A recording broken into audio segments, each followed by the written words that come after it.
Hello. നടിയും മോഡലുമൊക്കെയായ Poonam Pandey cervical cancer മൂലം മരണപ്പെട്ടു എന്നുള്ള വാർത്ത രാവിലെ മുതൽ വരുന്നുണ്ട്. അവരുടെ മാനേജർ തന്നെയാണ് ഇത് ഇൻസ്റ്റാഗ്രാമിലൂടെ ഷെയർ ചെയ്തത്. ഈ വാർത്ത വന്ന ഉടൻ മാപ്രകളുടെ രീതിയിൽ തന്നെ റിയാക്ട് ചെയ്തും ഒരു മാപ്ര ഇട്ട പോസ്റ്റാണ് ഈ കാണുന്നത്. അവർ പറഞ്ഞിരിക്കുന്നത് cervical cancer is A sexually transmitted disease എന്നാണ്.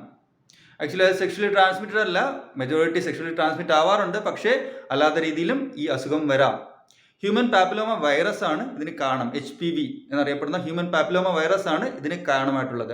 അപ്പോൾ നിങ്ങൾ ചോദിക്കും, എന്തുകൊണ്ടാണ് ഈ മാപ്ര ഇങ്ങനെ ഒരു പോസ്റ്റ് ഇട്ടതെന്ന്. കാരണം പൂനം പാണ്ഡെ കുറച്ച് പോൺ ആക്ട്രസ് ആയിരുന്നു, പോൺ മൂവീസിലൊക്കെ അഭിനയിച്ചിട്ടുള്ള ഒരാളാണ്. ഇവിടെ ഞെട്ടിക്കുന്ന കാര്യം എന്തെന്ന് വെച്ചാൽ 4 ദിവസം മുമ്പ് വരെ അവിടെ ഇൻസ്റ്റാഗ്രാം പോസ്റ്റുകളും മറ്റും വരുന്നുണ്ടായിരുന്നു. അവർ ഗോവയിൽ ഹോളിഡേ സെലിബ്രേറ്റ് ചെയ്യുകയായിരുന്നു എന്നാണ് ഇൻസ്റ്റാഗ്രാം പോസ്റ്റിൽ നിന്ന് നമുക്ക് മനസ്സിലാവുന്നത്.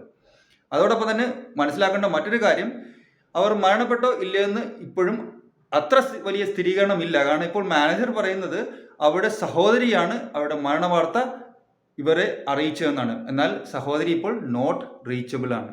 ഇനി ഇത് ഒരു പബ്ലിസിറ്റി സ്റ്റണ്ട് ആണോ, സെർവിക്കൽ ക്യാൻസർ അവയർനെസ്സിന് വേണ്ടി ഇവർ ക്രിയേറ്റ് ചെയ്ത എന്തെങ്കിലും ആണോ എന്ന് അറിയാൻ 1-2 ദിവസം കൂടെ കാത്തിരിക്കേണ്ടി വരും എന്നതാണ് യാഥാർത്ഥ്യം. അതോടൊപ്പം ഈ HPV പ്രിവെൻഷൻ വാക്സിൻ അവൈലബിൾ ആണ്. അതിൻ്റെ പ്രൊമോഷൻ വേണ്ടിയും പല ഗിമ്മിക്കുകളും കാണിക്കുന്നുണ്ട്. അതായത് 9 വയസ്സ് മുതൽ 27 വയസ്സ് വരെ ഉള്ളവർക്ക് ഈ വാക്സിൻ എടുക്കാമെന്നാണ് പറയുന്നത്. പക്ഷേ ആ വാക്സിൻ പൂർണ്ണമായും പ്രൂവൻ അല്ല എന്നൊരു വാദം കൂടി ഉണ്ട്. അതുകൊണ്ട് കുട്ടികൾ ഇത് എടുക്കരുത്, ഈ വാക്സിൻ എടുക്കരുത് എന്നാണ് പറയുന്നത്. എന്തായാലും ആ വാക്സിൻ്റെ പ്രചരണത്തിന് വേണ്ടിയുള്ളൊരു ഗിമ്മിക്കാണോ ഇതെന്നും നമുക്ക് സംശയിക്കേണ്ടിയിരിക്കുന്നു. എന്തായാലും 2 ദിവസത്തിനുള്ളിൽ സത്യം പുറത്തു വരുമെന്നാണ് വിശ്വസിക്കുന്നത്. Thank you.